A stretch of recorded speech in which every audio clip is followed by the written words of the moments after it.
Assalamualaikum warahmatullahi wabarakatuh. Kembali lagi di channel saya. Teman-teman yang sudah lolos seleksi administrasi, saya ucapkan selamat.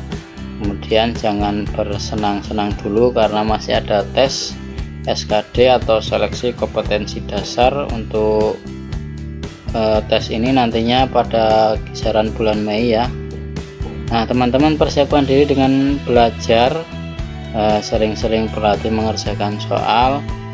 Persiapkan diri dengan mempersiapkan strategi untuk mengerjakan tes SKD ini, karena nantinya teman-teman dituntut untuk cepat dalam mengerjakan soal, karena teman-teman tahu bahwa soalnya terdiri dari 110 soal, kemudian waktunya cuma 100 menit.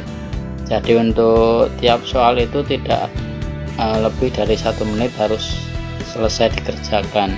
Jadi benar-benar harus ada strategi dan trik untuk mengerjakannya. Nah, kali ini saya akan memberikan tips dan trik mengerjakan soal SKD untuk sekolah kedinasan tahun 2022. Ini saya gunakan dulu waktu tes CPNS. Ini sama dengan sekolah kedinasan ya. Langsung saja untuk yang pertama.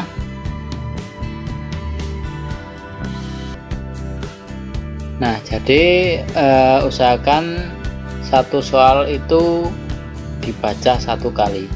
Nah, teman-teman ketika sudah duduk di depan layar komputer, teman-teman harus fokus untuk mengerjakan soal. Kalian baca, kalian cermati satu soal itu, usahakan cepat dan hanya 1 kali baca. Jadi jangan sampai berulang-ulang membaca untuk memahami satu soal saja. Nah, nanti kalau kalian berulang-ulang dalam membaca, nanti 110 soal itu tidak akan selesai dikerjakan dalam waktu 100 menit. Sayang sekali kalau kalian tidak bisa mengerjakan semuanya, jadi ada soal yang tidak terjawab ya. Kemudian yang kedua, kerjakan soal secara berurutan, kemudian lompati soal yang sulit dan panjang. Nah, tips ini saya gunakan ketika saya mengerjakan tes SKD dulu. Jadi saya kerjakan dari soal TWK, TIU, kemudian ke TKP. Tapi ketika saya menemukan soal yang panjang, misalkan ada soal yang lebih dari satu paragraf gitu ya, ada soal misalkan soal bahasa Indonesia, disuruh mencari inti paragraf atau lainnya, itu saya lompati dulu. Kalau tidak, saya centang ragu-ragu. Nanti pada opsinya ketika kalian sudah pilih jawabannya, nanti di bawahnya ada pilihan next atau pilih ragu-ragu. Nanti ketika kalian pilih ragu-ragu, ada tanda warna kuning pada soal tersebut. Jadi nanti ketika kita sudah mentok pada 110 soal, sudah menyelesaikan semuanya, kita tinggal melihat tanda warna kuning itu yang mana. Nanti kita bisa klik lagi di situ, bisa kita ulangi lagi untuk mencermatinya kembali. Nah, ketika waktu sudah habis tetapi yang ragu-ragu tadi tidak dibaca lagi, itu nanti tetap akan tersimpan. Daripada kita mengosongi jawabannya, mendingan kita klik ragu-ragu itu ya. Kemudian kalau ada soal yang sulit juga, kita bisa klik ragu-ragu atau kita lompati dulu juga nggak apa-apa. Kita cari soal-soal yang menurut kita mudah dan bacaannya itu tidak panjang, karena nanti bisa menyita waktu kita dan bisa menyebabkan soal-soal yang mudah itu tidak sempat kita kerjakan ya.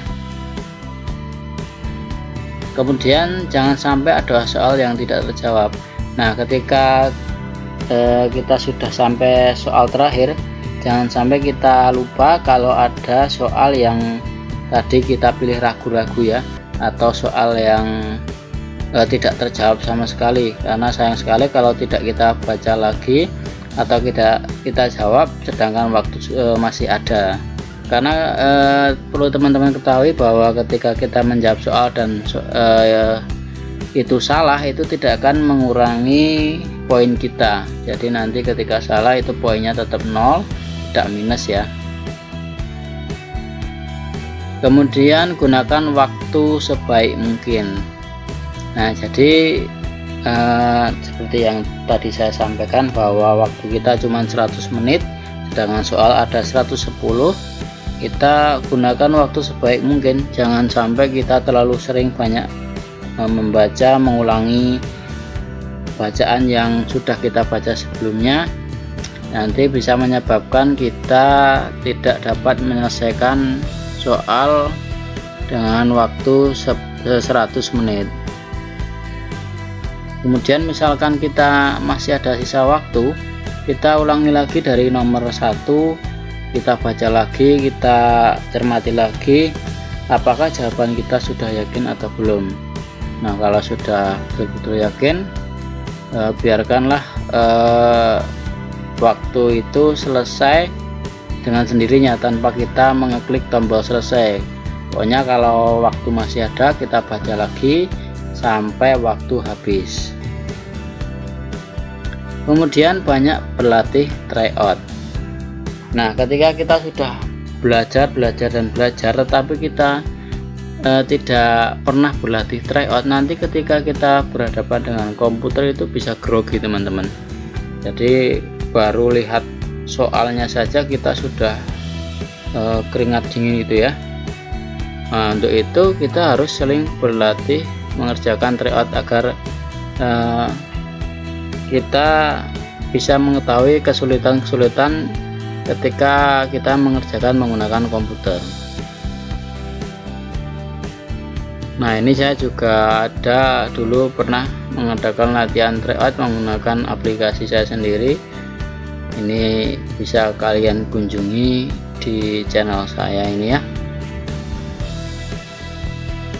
Kemudian ikuti grup-grup seperti Telegram, WA, Facebook dan lain-lain yang berkaitan dengan sekolah kedinasan, karena biasanya di sana banyak teman-teman yang gabung, kemudian share-share informasi mengenai soal-soal.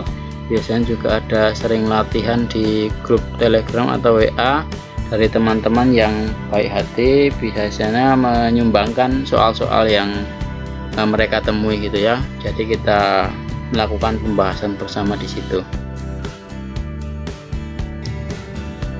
Nah, mungkin itu saja tips dan trik dari saya untuk menghadapi soal SKD Sekolah Kedinasan tahun 2022. Semoga bermanfaat. Mungkin untuk video selanjutnya ingin dibahaskan apa lagi, silahkan komen di kolom komentar. Terima kasih. Assalamualaikum warahmatullahi wabarakatuh.